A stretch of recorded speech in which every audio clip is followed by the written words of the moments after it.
दोस्तों, हमारे प्रधानमंत्री जी श्री नरेंद्र मोदी जी, इनका भाषण हुआ संसद में। काफी दिनों से लग रहा था कि वो आना चाहिए, भाषण देना चाहिए।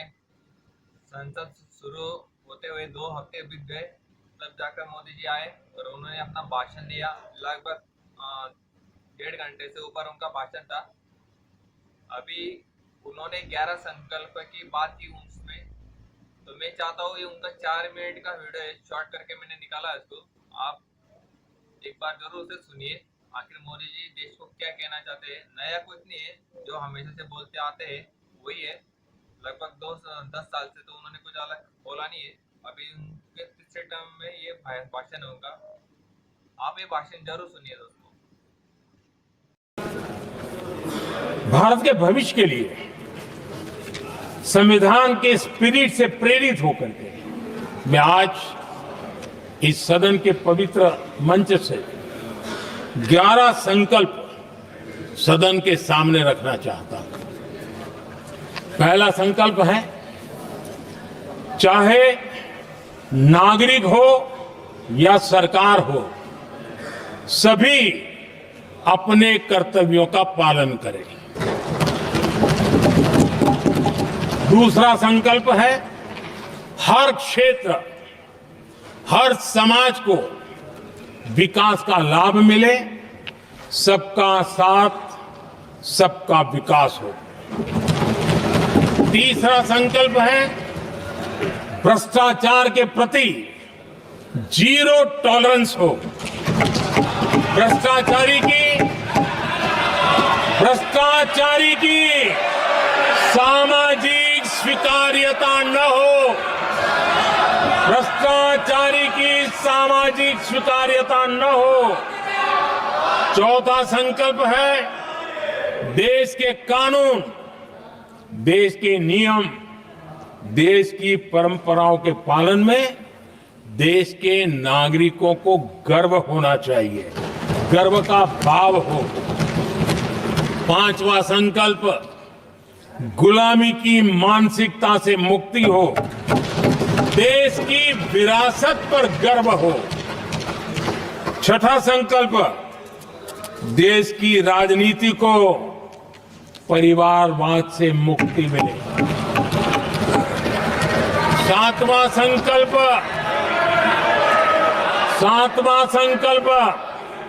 संविधान का सम्मान हो।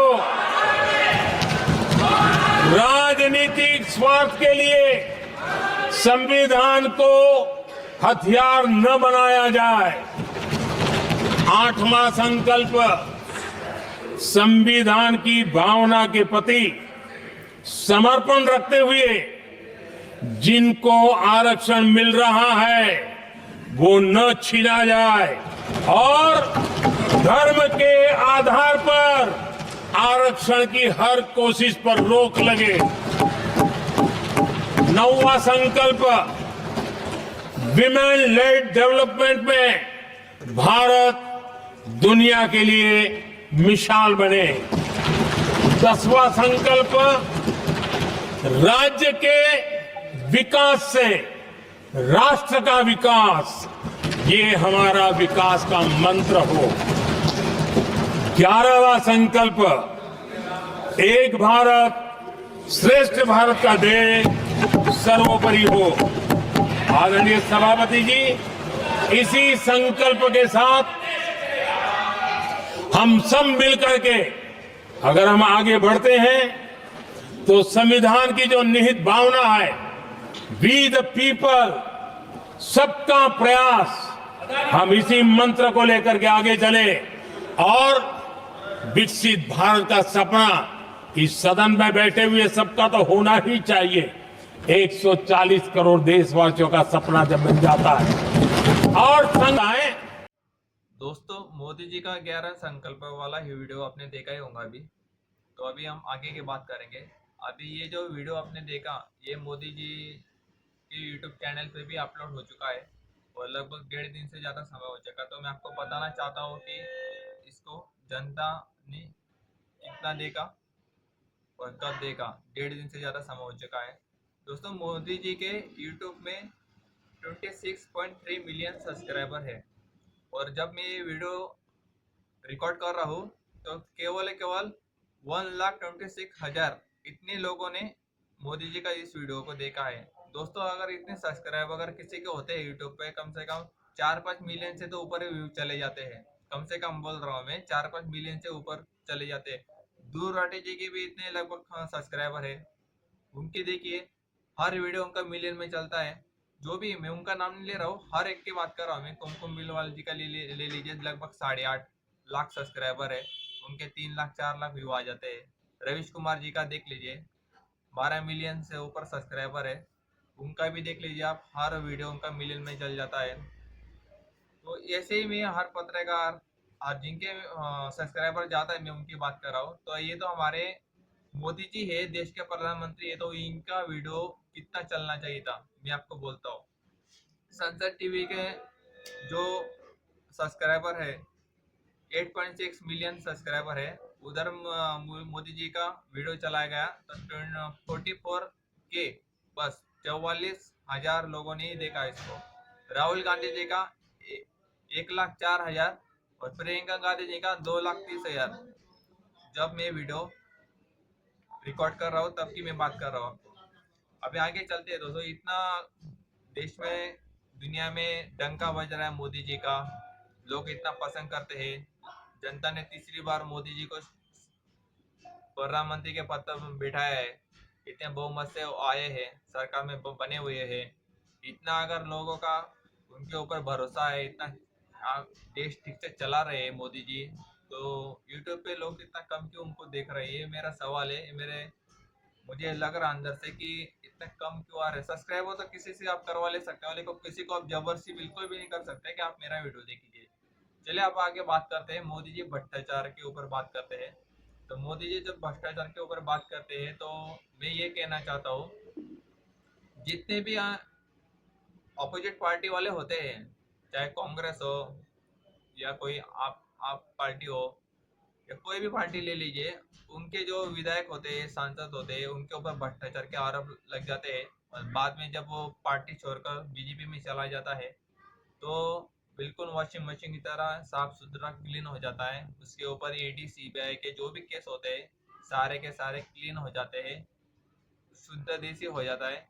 कोई 1 रुपए का उसके ऊपर दाग होता नहीं है। कुछ ही दिनों पहले की बात मैं बताता हूँ, महाराष्ट्र के डिप्टी सीएम अजित पवार जी, इनके ऊपर ईडी ने छापा डाला था और इनकी 1,000 करोड़ की संपत्ति जब्त कर ली गई थी ईडी के द्वारा।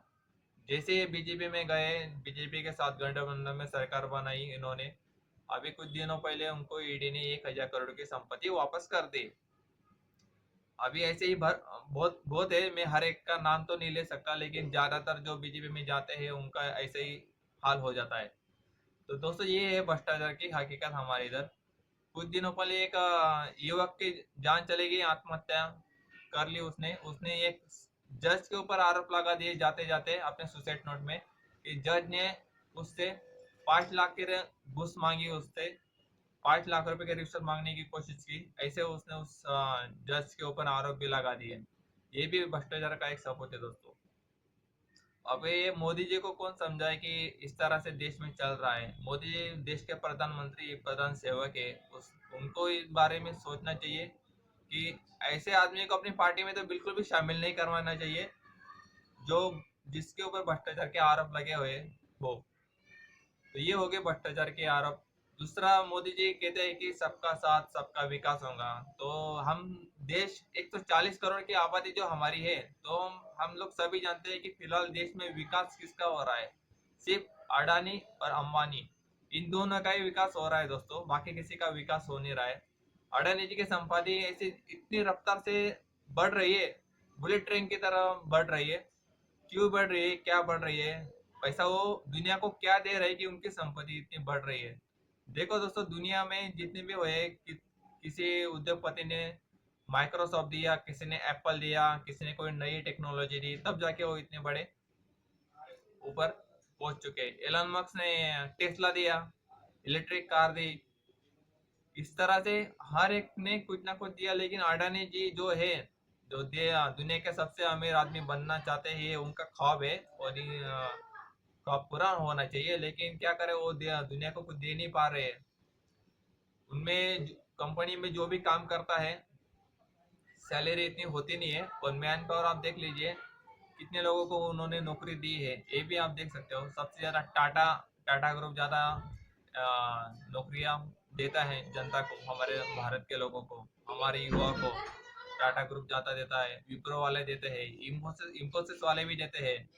लेकिन हमारे अडानी जी के एक बार आप आंकड़ा देख लीजिए कितना कम है। तो इस तरह से ये चल रहा है। विकास सिर्फ दो लोगों का हो रहा है, अडानी और अंबानी का, बाकी किसी का विकास हो नहीं रहा है। और मोदी जी अभी बात कर रहे थे कि आरक्षण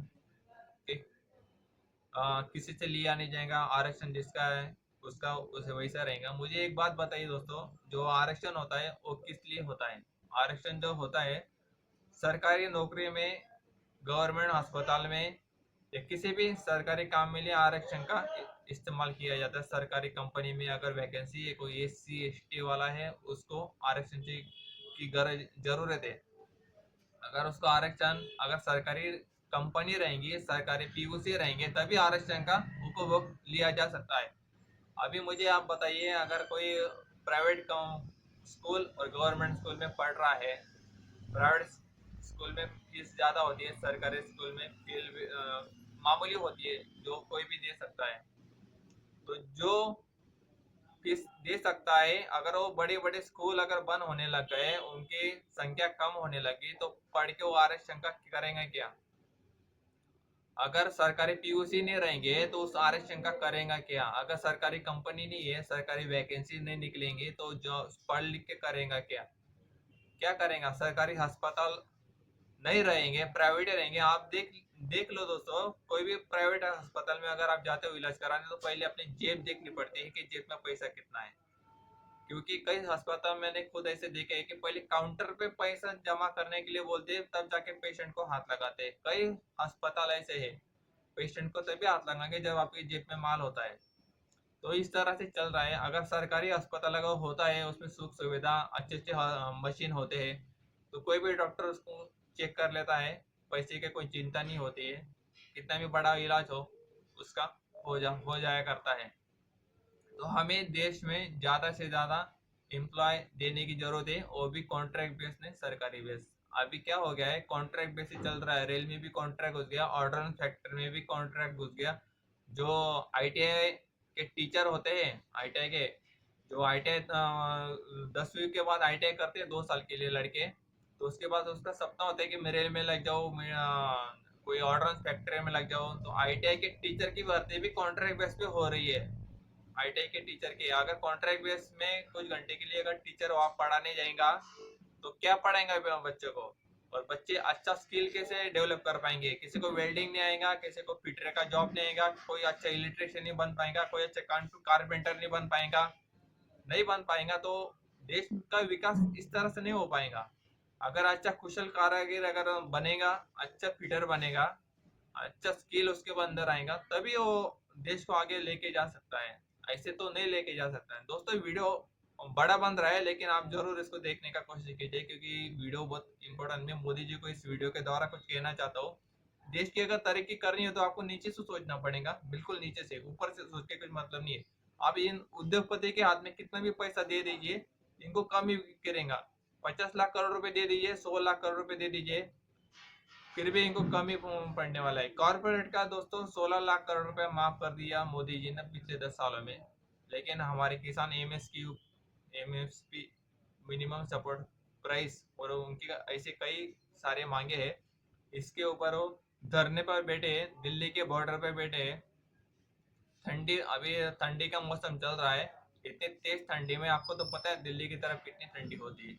इतने खुले आसमान के नीचे बैठे हैं वो बेचारे, और उनको MSP देने का वादा किया था मोदी जी ने, लेकिन अभी तक उनकी मांगे पूरी नहीं हो पाई। अगर किसान उगाएगा नहीं, फसल अच्छे से बोएगा नहीं, तो हम लोग खाएंगे क्या? अगर हर चीज बाहर से इंपोर्ट हम करने लग गए, बाहर से मंगवाने लग गए, तो ऐसा कैसे चलेगा दोस्तों? वो चीजें महंगी हो जाएंगी। जरूरी जो सामान है अगर वो महंगा हो जाएगा, तो हमारी गरीब जनता क्या खाएंगी? गरीबी से याद आया कि आज मोदी जी हमारे 80 करोड़ लोगों को मुफ्त का राशन खिला रहे हैं। अगर हम देश के दुनिया की 5वीं बड़ी अर्थव्यवस्था अगर सच में है तो 80 करोड़ लोगों को फ्री में खाना देने की क्या जरूरत पड़ रही है दोस्तों।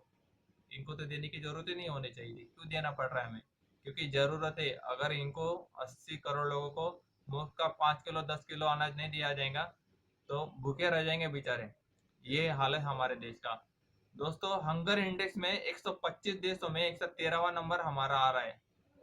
ये हमारे से तो पाकिस्तान बांग्लादेश ये आगे चल गए, हम सबके पीछे चल गए। आखिर इतने बेकारी क्यों हो रही है? 205 लाख करोड़ रुपए चढ़ चुका है देश के ऊपर कर्जा। 205 लाख करोड़ रुपए का देश के ऊपर कर्जा चढ़ चुका है और हम कर्जे के माया जाल में घुसते जा रहे हैं, बाहर निकलने का काम नहीं आ रहे। दोस्तों आप कोई भी एक गाड़ी खरीद लीजिए, टू व्हीलर खरीद लीजिए, 28% जीएसटी लगाती है सरकार हमारे ऊपर।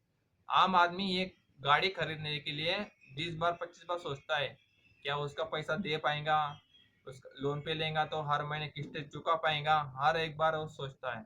इतना जीएसटी कर रहे हैं, अगर जेब लोगों के जेबी अगर खाली कर दोगे तो लोग जिएंगे कैसे? दोस्तों आचार्य चाणक्य जो थे हमारे भारत के प्रधानमंत्री थे, जब चंद्रगुप्त राजा थे देश के, तब उन्होंने एक बात कही थी कि देश में कम से कम 5% से ज्यादा टैक्स नहीं होना चाहिए। और 5% से ज्यादा टैक्स नहीं होना चाहिए। जनता के हाथ में पैसा होना चाहिए, जनता नहीं तो कंगाल हो जाएंगी। अगर जनता कंगाल हो जाएंगी तो लोग कैसे खरीद पाएंगे कुछ भी चीज? अगर मेरे पास जेब में पैसा नहीं है तो मैं कोई भी चीज फैक्ट्री कितना भी बड़ी से बड़ा बना के माल बेचेंगे, तो मेरे पास अगर पैसे नहीं रहेंगे खरीदने के लिए तो मैं कैसे खरीद पाऊंगा? मैं बिल्कुल भी नहीं खरीद पाऊंगा, मैं बिल्कुल भी अफोर्ड नहीं कर पाऊंगा। दोस्तों आज दो 90% से ज्यादा लोग गरीबी रेखा के नीचे चल चुके हैं, आगे बढ़ने का काम भी नहीं कर रहे। क्यों नहीं कर रहे आगे बढ़ने का? क्योंकि उनको कोई एम्प्लॉय मिल नहीं पा रहा है, नौकरी मिल नहीं पा रही है। लोग पढ़ लिख के बीए कर रहे, एमबीए कर रहे, BC MC ITI engineering diploma, सब सब तरह का पढ़ाई कर रहे हैं, टैलेंट भी उनके ऊपर उनमें, लेकिन जॉब नहीं मिल पा रही है दोस्तों। क्यों नहीं मिल पा रही है? हर एक मिडिल क्लास का लड़के का ख्वाब होता है कि कोई एक अच्छी सी नौकरी मिल जाए, कुछ सरकारी नौकरी लग जाए। सरकारी नौकरी के पीछे लोग क्यों भागते हैं इतना? क्योंकि उनमें सैलरी समय समय पे बढ़ती है, डीए टीए बोनस लीव, काम के समय निर्धारित होते हैं। 8 घंटे का ड्यूटी होता है, 7 घंटे का होता है। लेकिन प्राइवेट सेक्टर में उस तरह से बिल्कुल भी नहीं होता है। प्राइवेट सेक्टर में 12-12 घंटे 16-16 घंटे काम किया जाता है, लेबर को जबरदस्ती किया जाता है। अगर नहीं करेंगे तो नौकरी से निकाल दिया जाता है, सैलरी भी टाइम पे मिलती नहीं है और काम काफी हेवी होता है। तो इस तरह से जो मिडिल क्लास है, मिडिल क्लास के जो बच्चे हैं वो किस तरह से पढ़ेंगे, किस तरह से आगे बढ़ेंगे? दोस्तों जितना पलायन अभी समय हमारे देश से हो रहा है, लोग देश छोड़ के जा रहे हैं बाहर। क्यों जा रहे हैं? उद्योगपति ज्यादा जा रहे हैं क्योंकि वो इस देश में नहीं रहना चाहते, क्योंकि इधर टैक्स सिस्टम ज्यादा ले रही सरकार। हर चीज के भाव बढ़ गए। 50 रुपए का पाव सब्जी का रेट चल रहा है, 200 रुपए किलो चल रहा है। प्याज चल रहा है 80 रुपए किलो। हर चीज महंगी हो चुकी है दोस्तों। आप इस तरह से महंगाई बढ़ेंगे तो जनता बिल्कुल भी जीवित नहीं रह पाएंगे, अफोर्ड नहीं कर पाएंगे। कांग्रेस के जमाने में कांग्रेस की तारीफ बिल्कुल भी नहीं कर रहा हूँ, लेकिन मैंने खुद बोल रहा हूँ, मैंने 72 रुपए लीटर का पेट्रोल मेरी गाड़ी में डलवाया मैंने कांग्रेस के जमाने में। और अभी चल रहा है, महाराष्ट्र में चल रहा है 104 रुपए लीटर पर लीटर चल रहा है। 100 रुपए के ऊपर ही चल रहा है। 125 रुपए लीटर तक चला गया था महाराष्ट्र में, अभी 104 रुपए लीटर का पेट्रोल चल रहा है। डीजल के भाव बढ़ गए। अभी कुछ दिनों पहले जैसे महाराष्ट्र की सरकार बदली, सीएनजी के भाव बढ़ गए, सीएनजी का रेट बढ़ेगा। सीएनजी लोगों ने गाड़ी क्यों ली थी? कि पेट्रोल डीजल के भाव ज्यादा है, इसलिए उन्होंने सीएनजी की गाड़ी ली थी। लेकिन अभी देख रहे हैं आप, हर चीज के भाव बढ़ गए। अभी कुछ दिनों के बाद इलेक्ट्रिक गाड़ियों के भी भाव तो ऐसे ही आसमान छू रहे, लेकिन इलेक्ट्रिक जो हम जनरेट करते हैं, जो लेते हैं, जो खरीदते हैं, उसके भी भाव बढ़ जाएंगे। सारा कुछ अडानी को देने का आप सोच रहे हो। पोर्ट अडानी को दे दिए, इलेक्ट्रिक जो मेन बड़े बड़े पावर प्लांट होते हैं वो अडानी को दे दिए, एयरपोर्ट अडानी जी को दे दिए। सब अगर अडानी जी को देंगे तो कैसे चलेगा दोस्तों? और भी सारे उद्योगपति उनको भी दीजिए। एक देश की एयरलाइंस थी एयर इंडिया, वो भी आपने बेच डाली। देश के तो कुछ ना कुछ चाहिए ना। देश आगे देश के पास क्या संपत्ति है? जो 70 साल में कमाया और आपने 10 सालों में लुटा दिया, ऐसा नहीं चलेगा ना।